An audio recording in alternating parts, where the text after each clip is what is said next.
Dear Chancellor Merkel, dear President Macron, dear President Mattarella, dear President-elect of the EU Commission, Frau von der Leyen, dear incoming ECB President, Madame Lagarde, dear President Draghi, dear members of the Governing and General Council, dear guests, dear colleagues, it is my pleasure to welcome you to the European Central Bank. Today, we are bidding farewell to Mario Draghi at the end of his 8-year term as President of the European Central Bank. The video we have just seen reminds us of some key moments in the 20-year history of the Euro and the European Central Bank. This history has been shaped with you, and your attendance bears testimony to this. We look forward to hearing more about some of these key moments from our distinguished speakers. But first, let me introduce the musical performance for the afternoon, the Aris Quartet. Since their foundation 10 years ago, these 4 remarkably gifted young musicians have played at numerous internationally renowned events and received exceptional professional awards. Today, they will bring us some of Europe's musical history and diversity, starting with Verdi's String Quartet in E minor. Please join me in welcoming the Aris Quartet.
Ladies and gentlemen, I now have the honor of introducing our first speakers. Angela Merkel, Chancellor of the Federal Republic of Germany, Emmanuel Macron, President of the French Republic, and Sergio Mattarella, President of the Italian Republic. Chancellor Merkel, may I invite you on stage.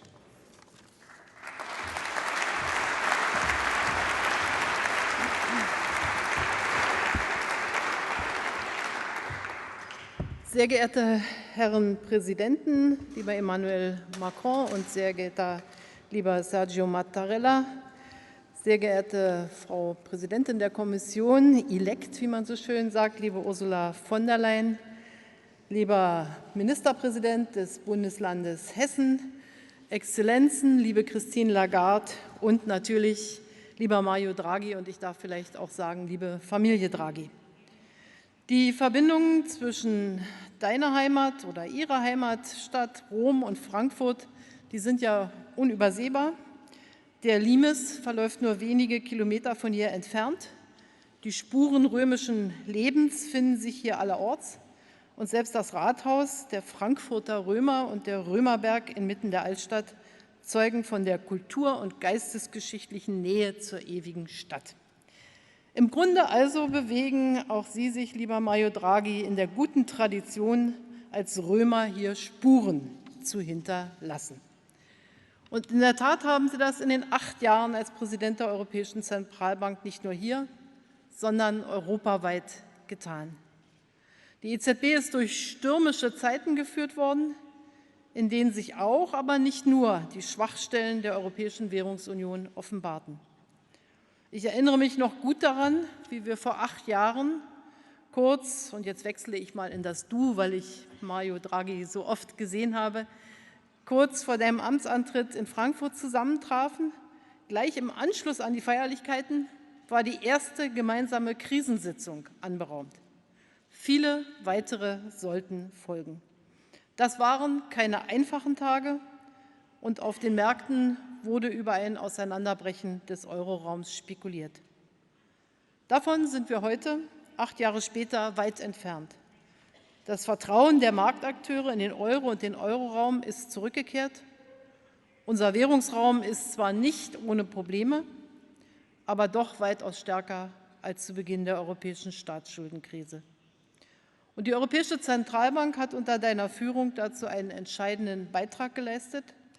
Als Stimme für den Euro im internationalen Konzert, als Antreiber für Weiterentwicklungen und als Vertreter einer unabhängigen Notenbank.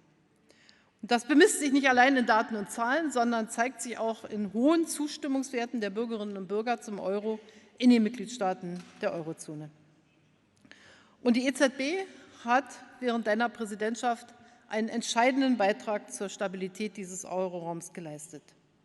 Geschafft hat sie das erstens als unabhängige Institution.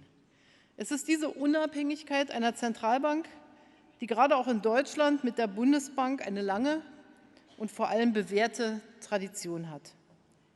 Wir haben manchmal auch erlebt, dass Unabhängigkeit natürlich auch ein Schutz ist, wenn man nicht einverstanden ist mit allem und jedem. Unabhängigkeit schützt in jede Richtung. Unabhängigkeit ist aber, so unsere Überzeugung, die wesentliche Voraussetzung für die Zentralbank, ihr vorrangiges Ziel zu erfüllen, nämlich die Gewährleistung der Preisstabilität. Und als Garant für Preisstabilität ergibt sich dann auch die Akzeptanz der Bürgerinnen und Bürger. Diese Unabhängigkeit zu verteidigen, das galt und gilt gerade auch in wirtschaftlich angespannten Zeiten. Lieber Mario Draghi, du hast nicht den leisesten Zweifel an der Unabhängigkeit der Europäischen Zentralbank aufkommen lassen. Wenn du zum Beispiel gesagt hast, ich zitiere dich, wir werden von niemandem gedrängt, wir sind unabhängig, wir bilden unsere eigene Meinung. Das ist es. Zitat Ende. Zweitens, die EZB hat während ihrer Präsidentschaft oder deiner Präsidentschaft die Weiterentwicklung der Währungsunion maßgeblich vorangetrieben. Einmal, indem du und deine Kolleginnen und Kollegen für den Euro international eingetreten sind. Ich erinnere an den Juli 2012. Within our mandate, the ECB is ready to do whatever it takes to preserve the euro. Vielleicht einer der berühmtesten Sätze, die aus deiner Amtszeit haften bleiben werden. Wie in Deutschland üblich, hat sich das Bundesverfassungsgericht mit diesem Satz auseinandergesetzt und sich unter gewissen Bedingungen deiner Einschätzung und deinen daraus folgenden Taten angeschlossen. Die europäische Staatsschuldenkrise hat uns ja vor ganz neue Herausforderungen gestellt, die eben auch neue Antworten verlangten. Und die Bankenunion war eine solche Antwort. Nie wieder sollten einzelne Banken ganze Mitgliedstaaten in Mitleidenschaft ziehen.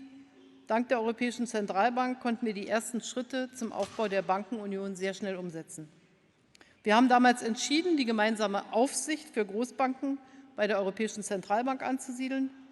Und das zeigt das Vertrauen, das wir auch als Staats- und Regierungschefs in die Europäische Zentralbank gehabt haben, in ihre Handlungsfähigkeit als Gemeinschaftsinstitution. Und wir werden weitere Schritte im Rahmen der Bankenunion folgen lassen müssen. Und wir brauchen auch die Kapitalmarktunion in Europa, Dinge, die du immer wieder angemahnt hast. Die Europäische Zentralbank hat aber auch und zu Recht auf die Grenzen ihres Mandats hingewiesen. Denn Geldpolitik vermag viel, aber nicht alles. Die Europäische Zentralbank kann den Regierungen nicht die Hausaufgaben abnehmen, die diese selbst zur Stärkung der Wettbewerbsfähigkeit ihrer Länder machen müssen. Und deshalb hat Mario Draghi in vielen Sitzungen des Europäischen Rates wieder und wieder angemahnt, dass die Mitgliedstaaten ihrer Verantwortung gerecht werden müssen.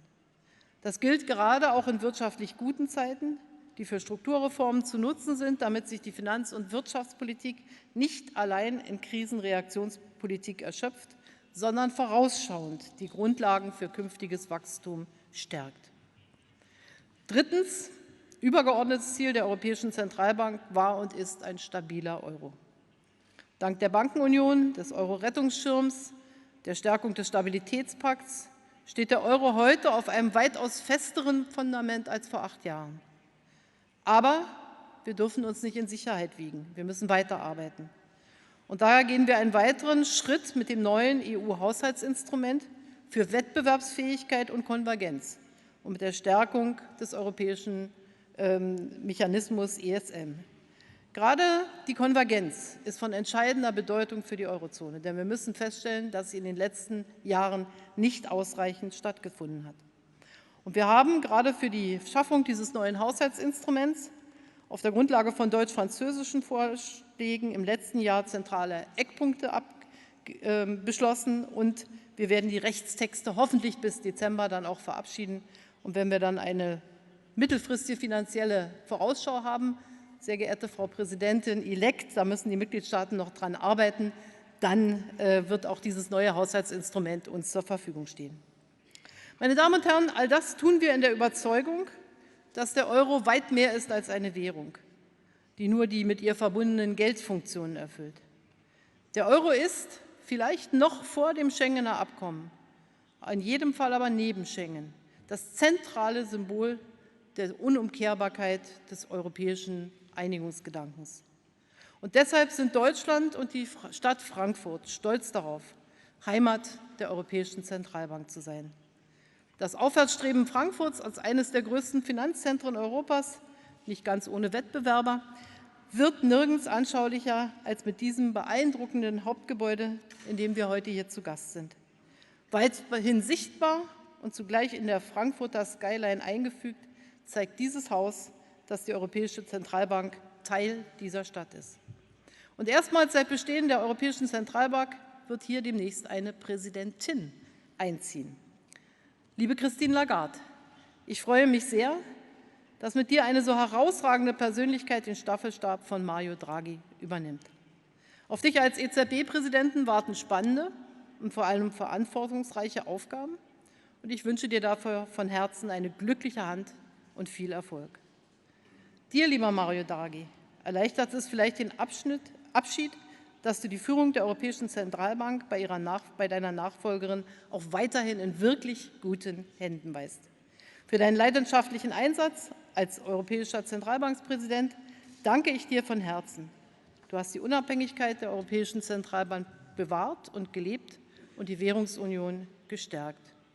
Du hast den Euro durch unruhige See navigiert, Kontroversen bist du nicht aus dem Weg gegangen und wir können heute auf eine erfolgreiche Währung blicken. Damit hast du dich um Europa, um den Euroraum und die Stabilität seiner Währung verdient gemacht. Und das sind wahrlich tiefe Spuren, die du hinterlassen hast, die auch Eingang in das Leben der Stadt Frankfurt finden werden. Herzlichen Dank und alles erdenklich Gute für die Zukunft.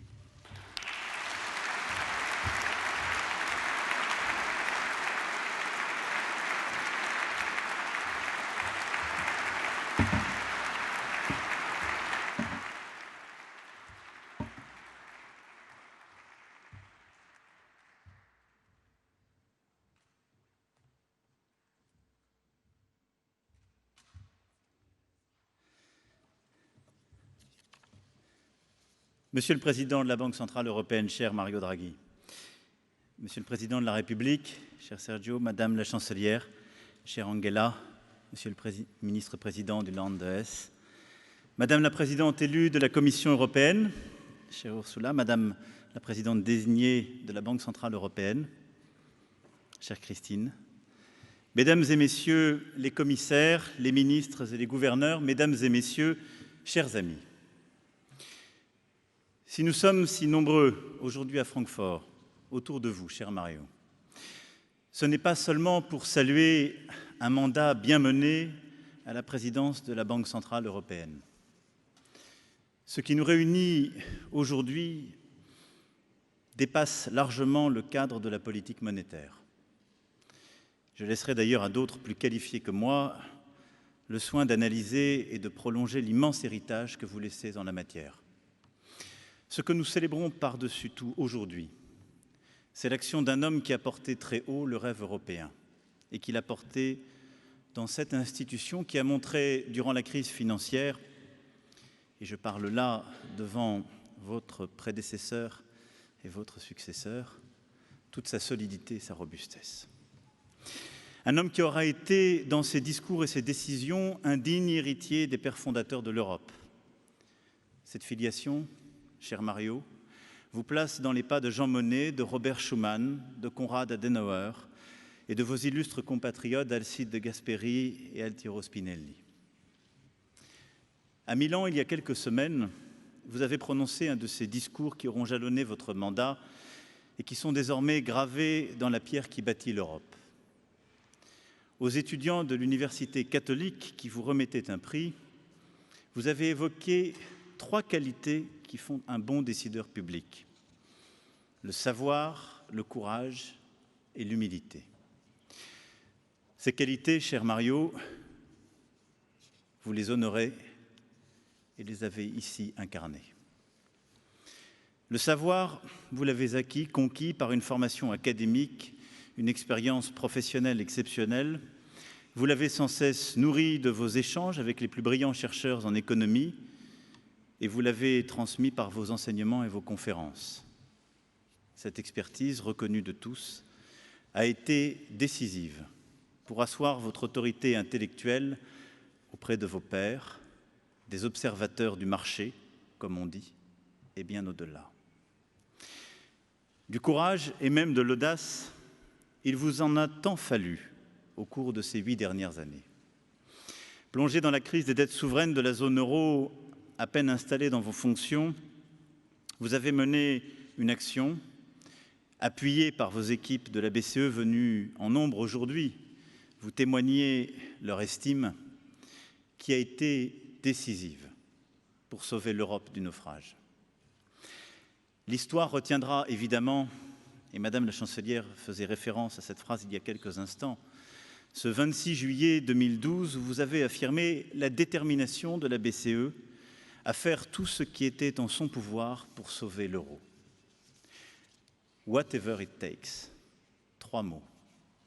3 mots qui décrétaient avec autant de force que de simplicité l'irréversibilité de l'euro face à des marchés que l'on croyait incontrôlables.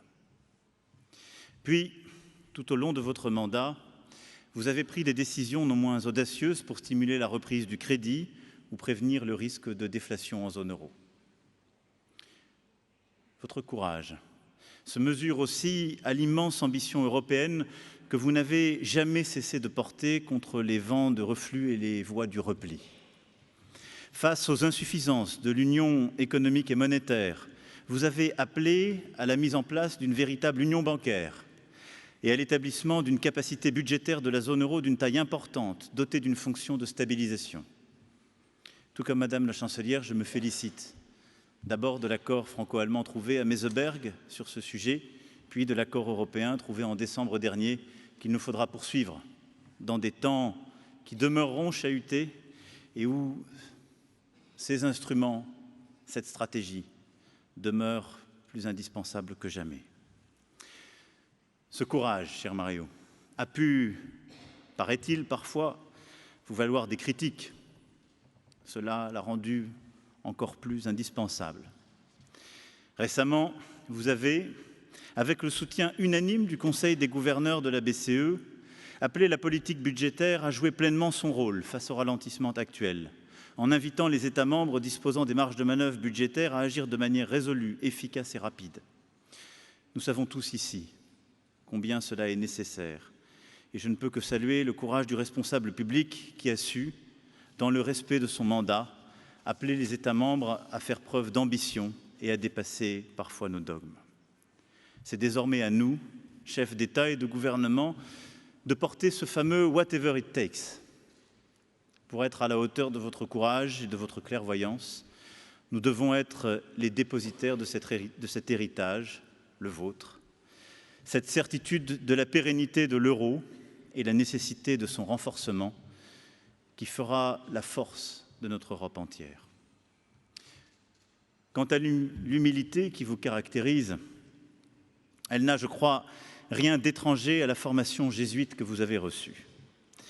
Fondée sur une réflexion sans cesse critique sur votre propre action, cette humilité vous a conduit à constamment reconnaître la préséance du politique pour protéger votre institution. Vous avez toujours veillé à inscrire vos décisions dans le strict cadre de votre mandat.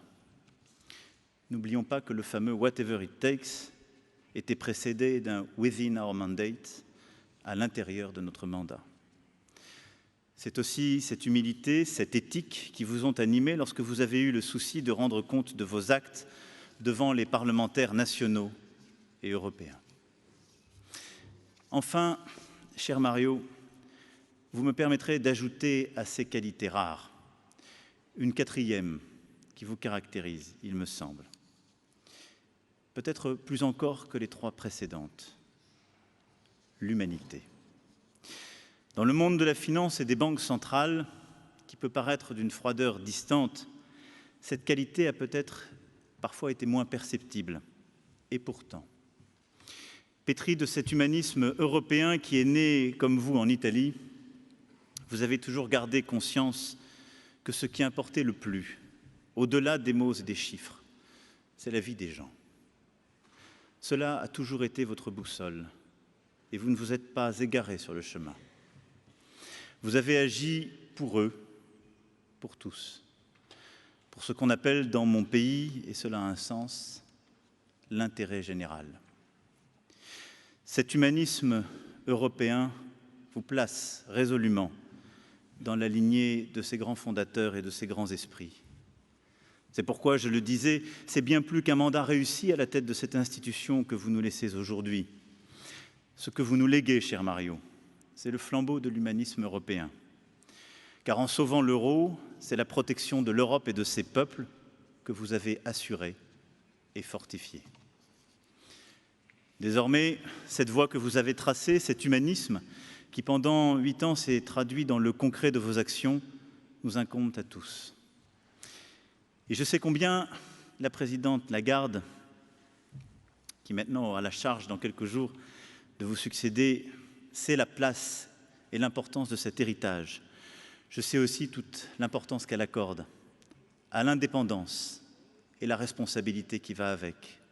Et je sais combien elle aura à cœur de laisser dans cette belle institution sa marque. Pour répondre aux aspirations des peuples, face à un monde de fractures et de turbulences, vous avez mené ce combat. Ce combat, vous l'avez au fond mené tout au long de votre carrière. Alors, au moment où vous vous apprêtez à quitter ces lieux, cher Mario, nous sommes là pour vous promettre que nous serons nombreux à poursuivre votre engagement et nous essaierons d'être à la hauteur. Je sais combien cette institution que vous avez présidée pendant 8 années se tiendra à la hauteur, car elle a montré sa solidité durant ces années. Elle a montré la force des institutions quand l'Europe a le courage de s'en doter et de l'esprit européen qu'elle porte. Et cela continuera. Nous vous le devons, comme nous le devons aux Européens.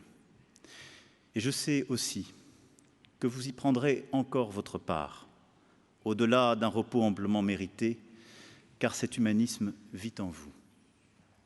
Où que vous soyez, quoi que vous fassiez, vous continuerez à faire vivre en Europe cet esprit pour l'Europe.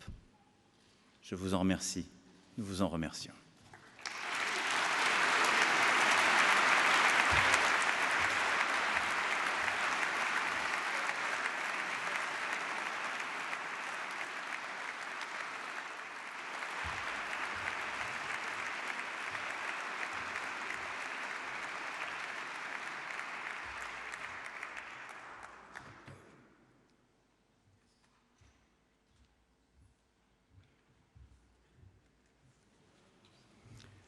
Signor Presidente Macron, signora Cancelliera Merkel, signora Presidente designata della Commissione Europea, signora Presidente entrante della Banca Centrale, signore e signori, sono davvero molto lieto di essere qui oggi anch'io per ringraziare il Presidente Mario Draghi per il suo impegno straordinario al servizio dell'Europa e per formulare alla Presidente entrante Christine Lagarde i migliori auguri ed esprimerle grande fiducia per l'incarico che si appresta a svolgere.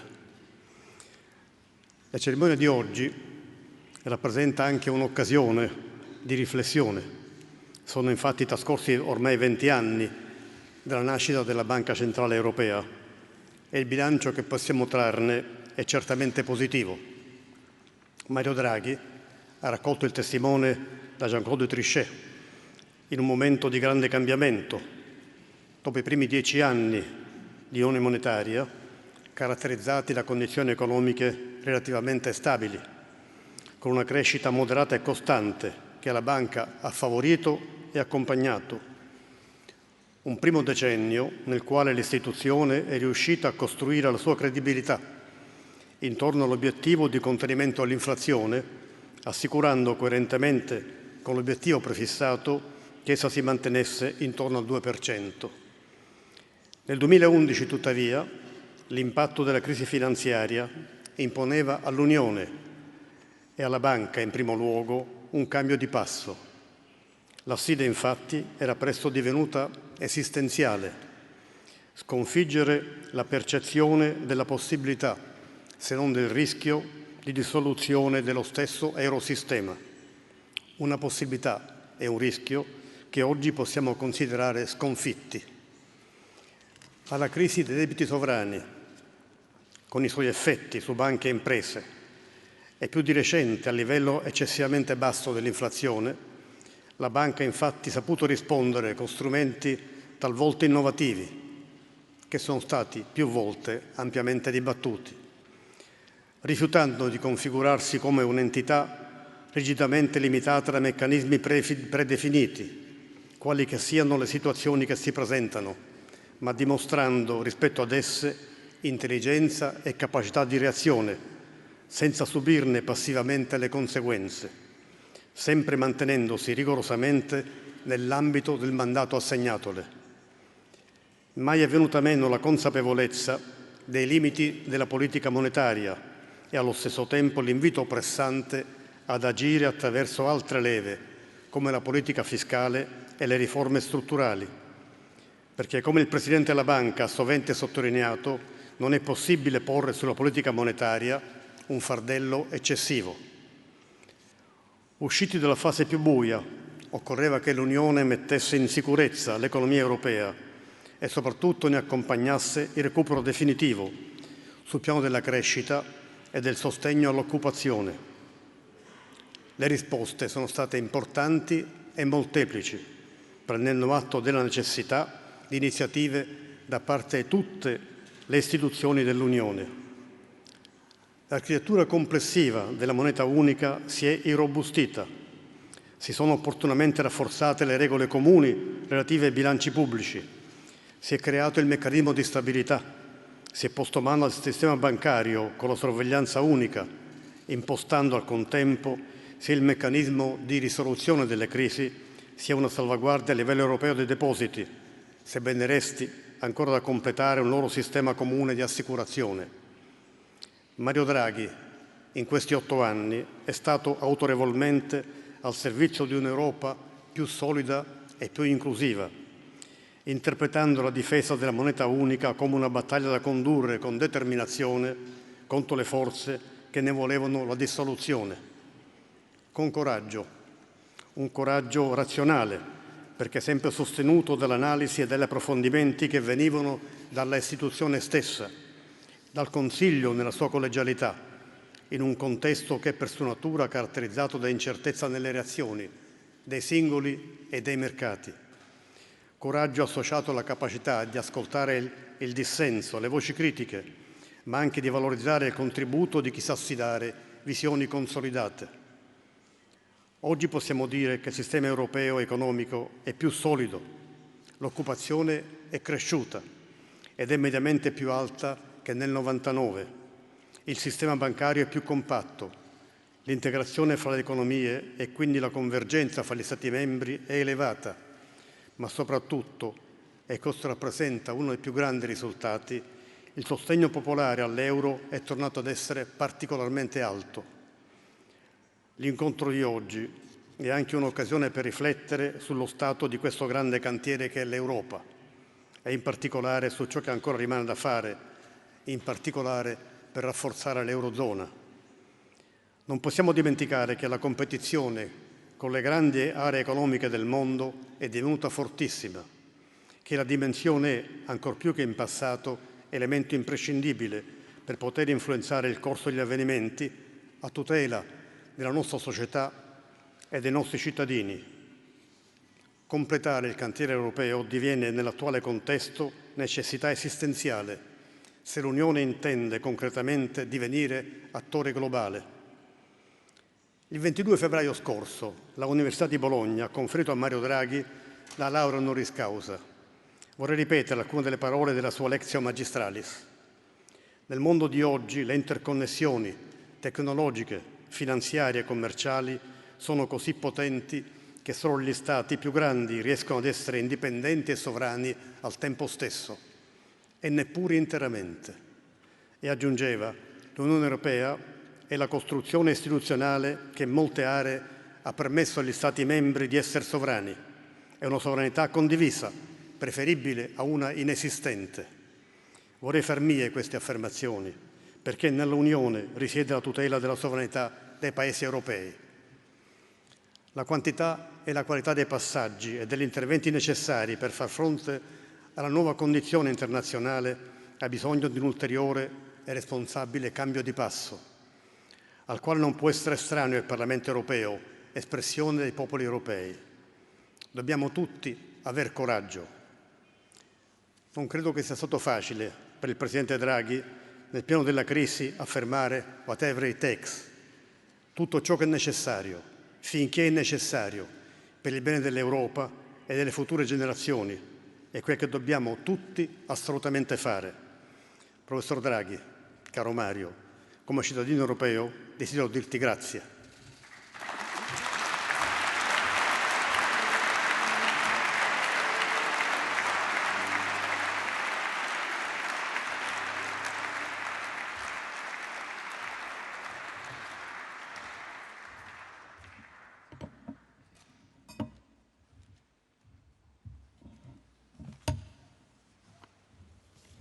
Thank you very much, Excellencies, for sharing your remarks. The Aries Quartet will now continue its tour through Europe's musical landscape, performing one of the most popular pieces of chamber music, the String Quartet in F major by Antonin Dvorak. Thereafter, Christine Lagarde, incoming president of the ECB, will take the floor, followed by President Draghi. This will be followed by the traditional handover of our governing council bell, and the Irish Quartet will then close the ceremony with the European anthem, Ode to Joy.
Chancellor Merkel, Monsieur le Président de la République, Monsieur le Président de la République italienne, Madame la Présidente de la Commission, Monsieur le Président, Mesdames et Messieurs, peut-être Mesdames et Messieurs, les gouverneurs, les ministres, les commissaires, present, past and possibly future.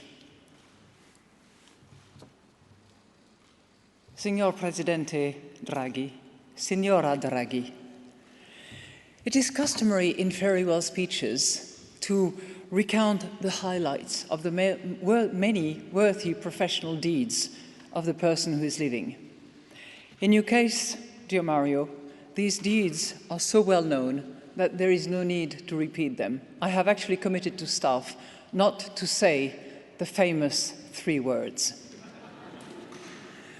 So let me instead, and varying a little bit from the 3 beautiful qualities that President Macron has identified, vary a little bit and highlight those personal qualities that I associate with you and that have turned you into such a leading figure on the international scene and that I admire most. The first quality, very similar to the knowledge that you've identified, is the wisdom that you impart. In all those numerous meetings that we both attended, whether at the IMF or in European institutions, I have always been impressed by your contributions. You speak with clarity, your insights are based on solid analysis and evidence, you command attention, you create silence, you sometimes caused concern, and rightly so. It is what I call the Mario approach. That approach is vital in a world that is constantly changing. Economic relationships and trends shift. Policy reactions that were appropriate 2 decades ago are no longer valid. Only through continued research can we fully understand the contours of the problems and the way in which we can address them and propose new solutions. But wisdom without a purpose is not enough. Your contributions also demonstrate your devotion to economic and monetary union, with the euro at its core. During the sovereign debt crisis, you played a pivotal role in finding a European solution that underpinned the return to stability. You understood, there were not many at the time, the power of destabilizing dynamics that risked becoming self-fulfilling. Changes in market pricing caused by fears of countries leaving the euro were exacerbating economic difficulties and thus making such an event even more probable. The self-fulfilling prophecy was in place. But you realized that the vicious cycle needed to be broken and that it was vital to anchor the irreversibility of the euro. And here, your second quality, your determination, was crucial because insight was not enough. You also had to act together with the Governing Council with creativity, vision, to use all available tools in the ECB's mandate.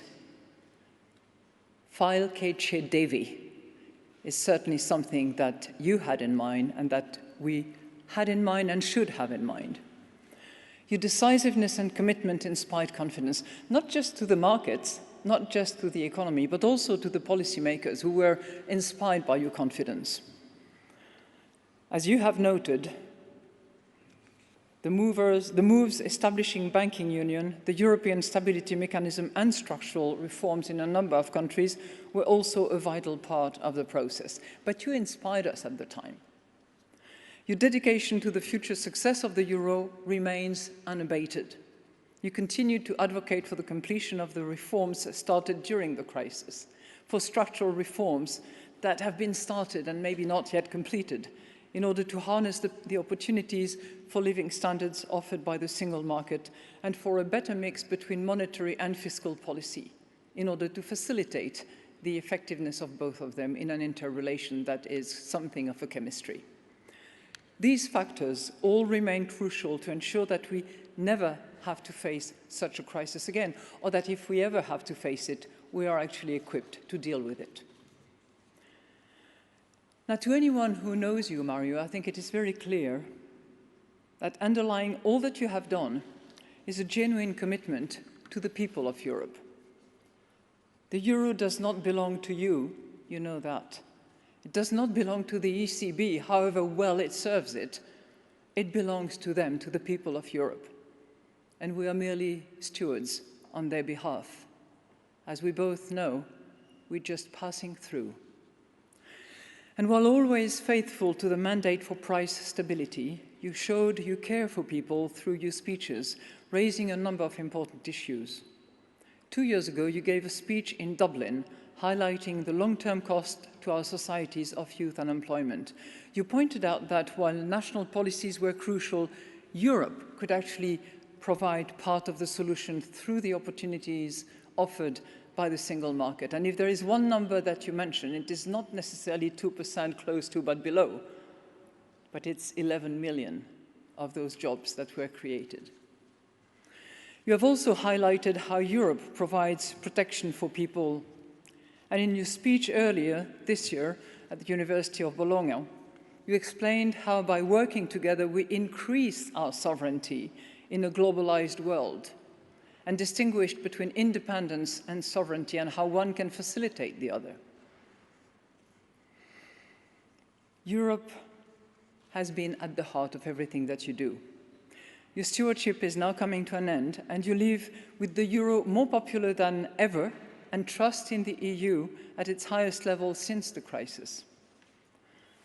Let me thank you for all that you have done in bringing about the continued success of the euro area and, more importantly, the well-being of its people. Your legacy is such that it is a call for us to excel, to exceed expectations, and to deliver on the mandate, and to serve the European mission as you have served it, with wisdom, with determination, and with commitment. Now, that should be the end of my speech. But because we both love music, and I cannot duplicate the talent that are out there, I thought I would just mention the words of a song, which in my view corresponds very well with what you have done, which, if not inspired by the Jesuits, might actually meet their expectations as well, and you will recognize it. Ring the bell that can still ring. Forget your perfect offering. There is a crack in everything. That's where the light gets in. Thank you very much, Mario.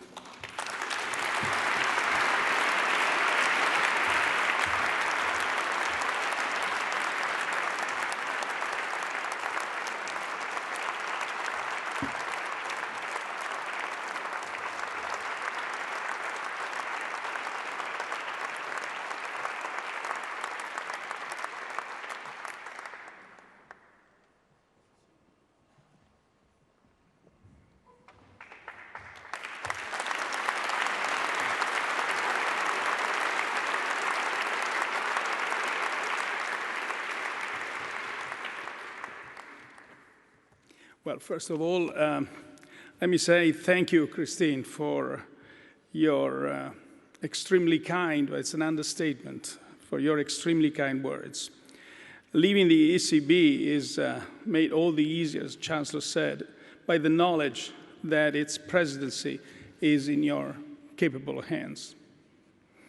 And to President Macron, President Mattarella, and Chancellor Merkel, I'm truly humbled to receive such a tribute from leaders who themselves, first of all, I'm truly humbled to have you here, but also to receive such a tribute from leaders who themselves have done so much to advance the cause of European integration, and whose courage, resolve, and integrity at critical moments has allowed Europe to navigate safely through the turmoil of the past decade.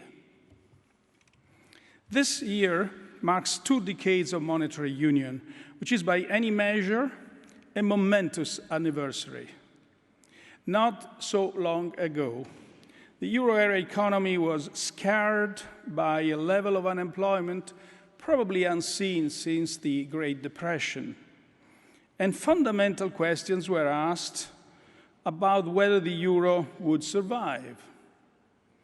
Today, as Christine just recalled, 11, and probably more by now, 11 million more people are in work.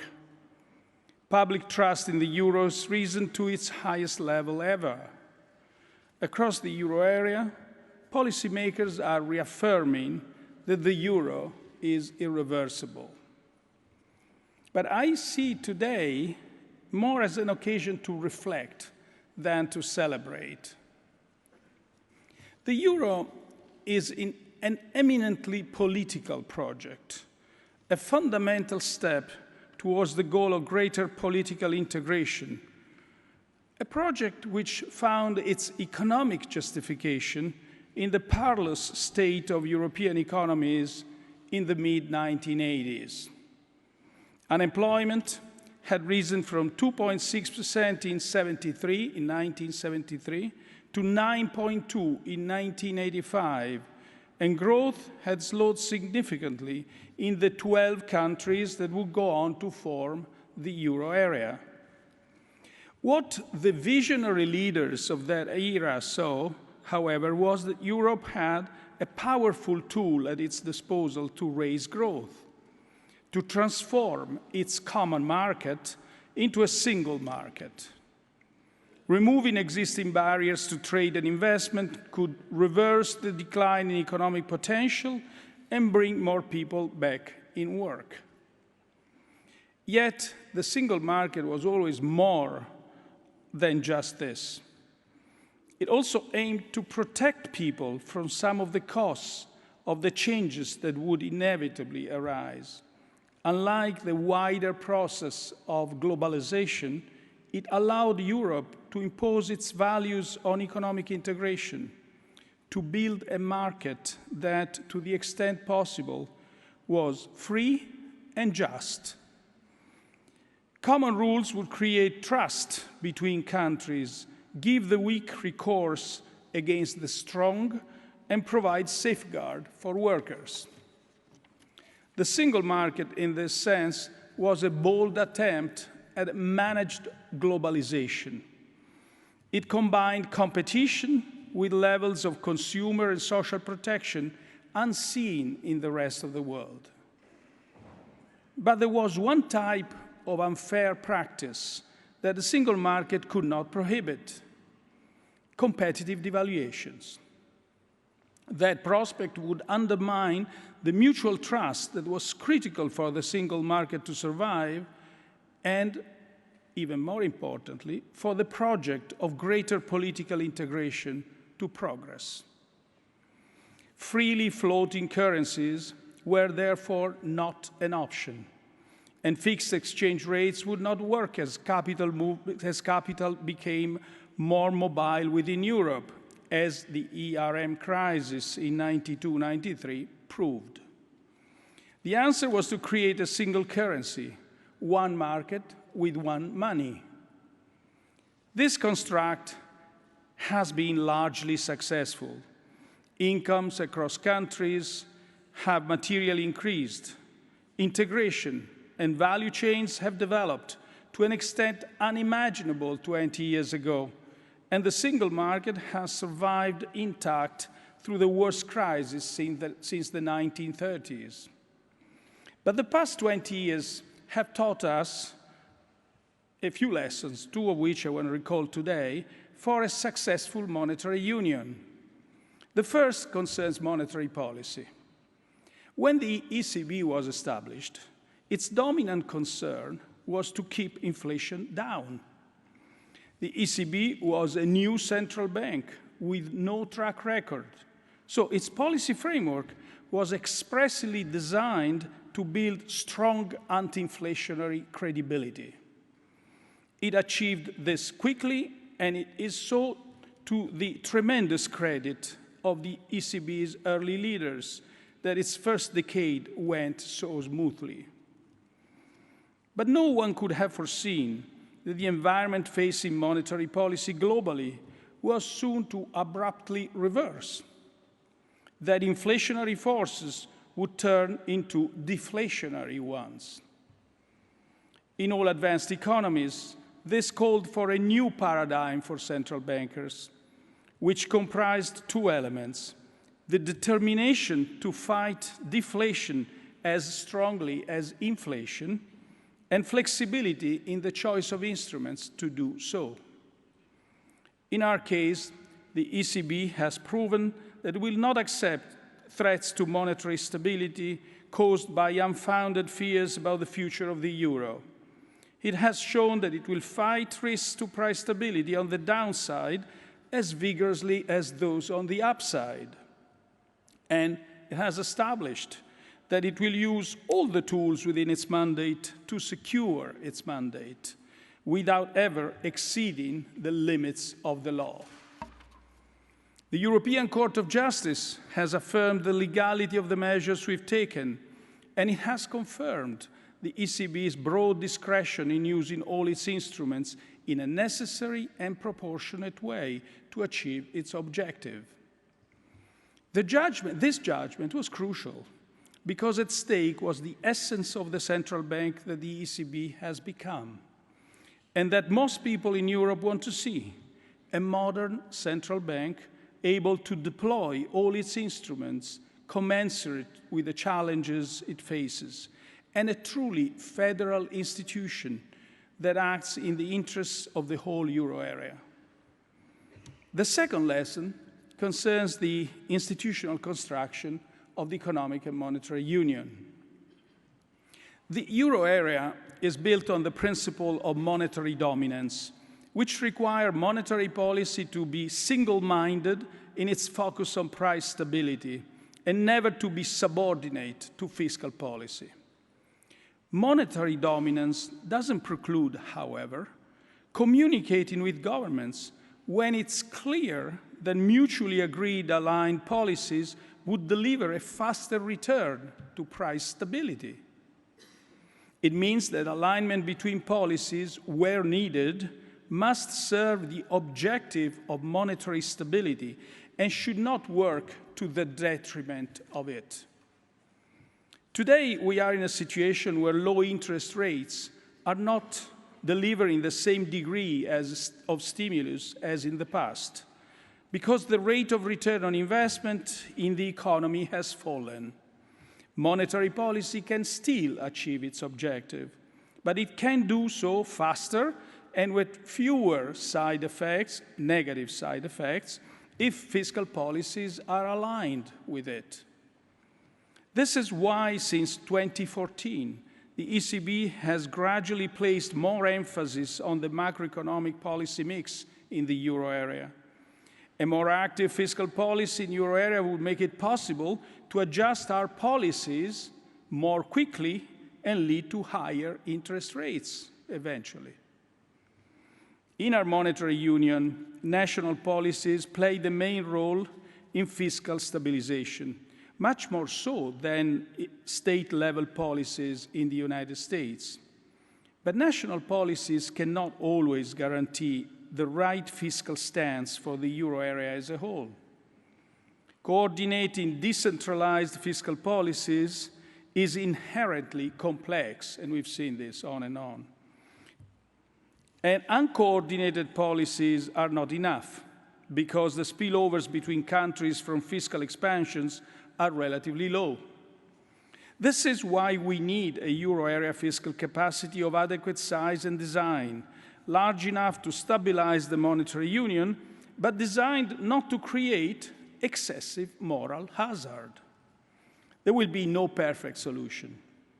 When risks are shared, moral hazard can never be reduced to zero, though it can be greatly contained by proper design. At the same time, we should also recognize that sharing risks can help reduce risks. The building of a capital markets union, which would lead to greater risk sharing in the private sector, would considerably reduce the fraction of risks that need to be managed by the central fiscal capacity. So the more capital markets union, the less need for a central fiscal capacity.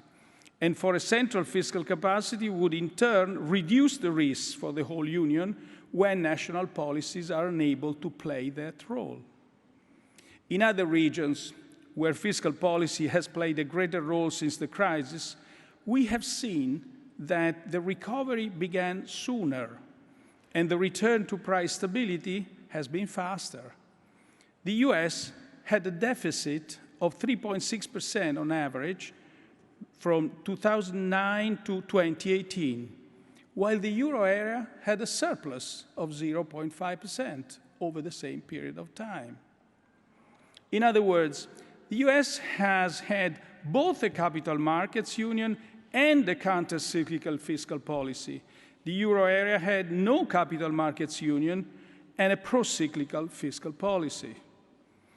The road towards a fiscal capacity will most likely be a long one. History shows that budgets have rarely been created for the general purpose of stabilization, but rather to deliver specific goals in the public interest. In the United States, it was the need to overcome the Great Depression that led to the expansion of the federal budget in the 1930s. Perhaps for Europe, it will require an urgent cause, such as mitigating climate change, to bring about such collective focus. Whichever path is taken, it's plain to see that now it's the time for more Europe, not less.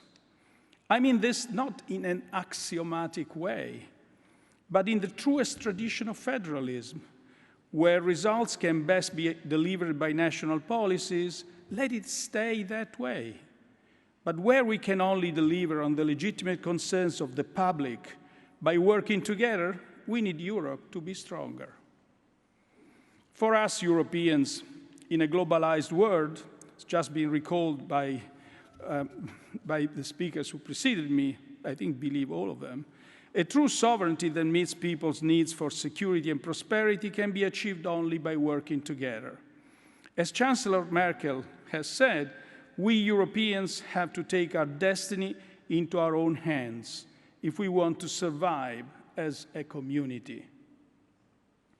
Working together allows us to protect our interests in the world economy, to resist the pressures of foreign powers, to influence global rules to reflect our standards, and to enforce our values on global corporations.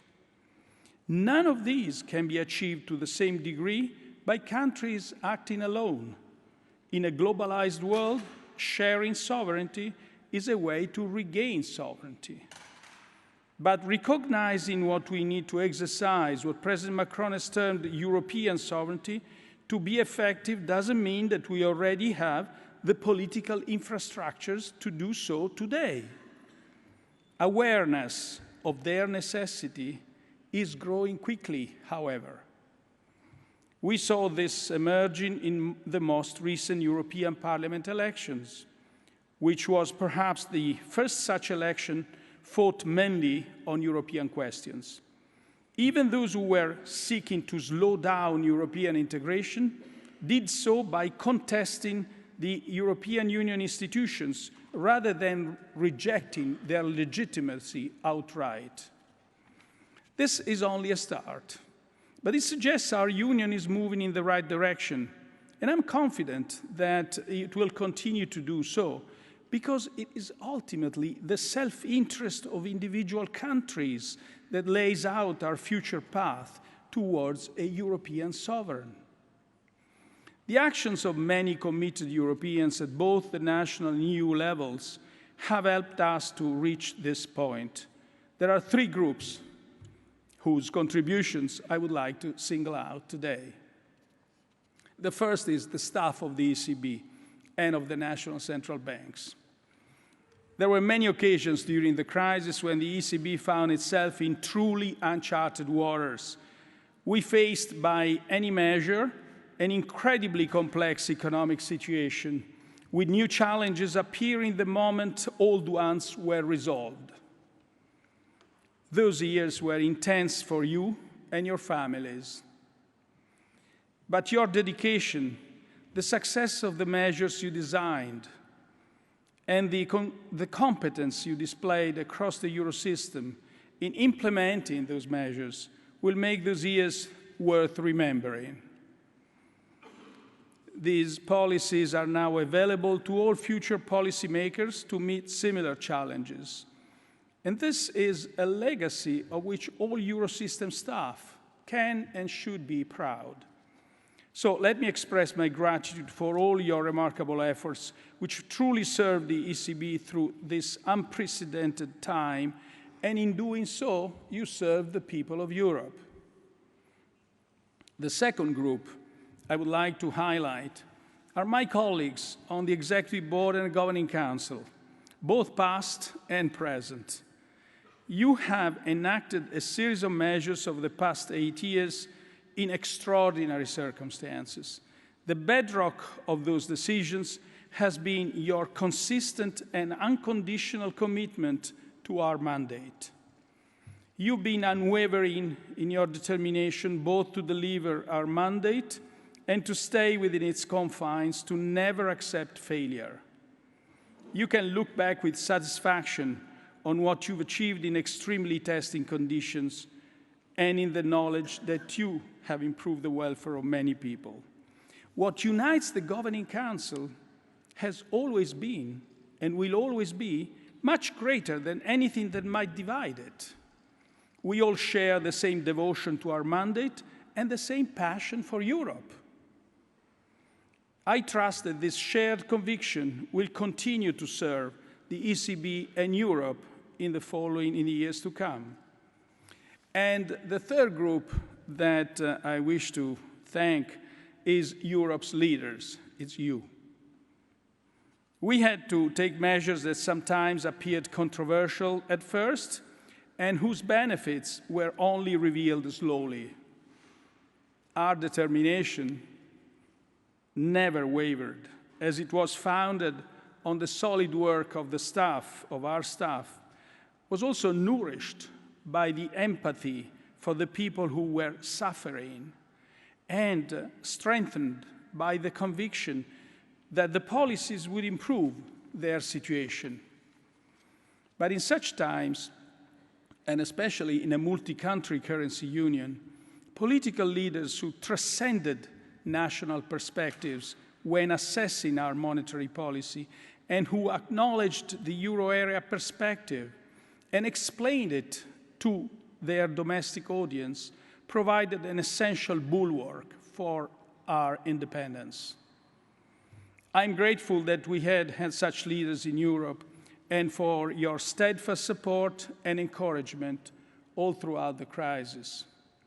President Macron, President Mattarella, Chancellor Merkel, you have stood beside us unfailingly in the European Council and in global forums at the time when other major central banks have faced increasingly vocal political pressure. You have pushed back strongly against illiberal voices that would see us turn our back on European integration. And at critical moments, you've taken the steps needed to safeguard the euro area, the euro, and protect the heritage that was left to us, a united, peaceful, and prosperous Europe. The time has come for me to hand over to Christine Lagarde, and of course, I've said it many times, I'll repeat it now, I have every confidence that you will be a superb leader of the ECB. My goal has always been to comply with the mandate enshrined by the treaty, pursued in total independence, and carried out through an institution that has developed into a modern central bank capable of managing any challenge. And it has been a privilege and an honor to have the opportunity to do so. Thanks. Thank you. Thank you. Thank you.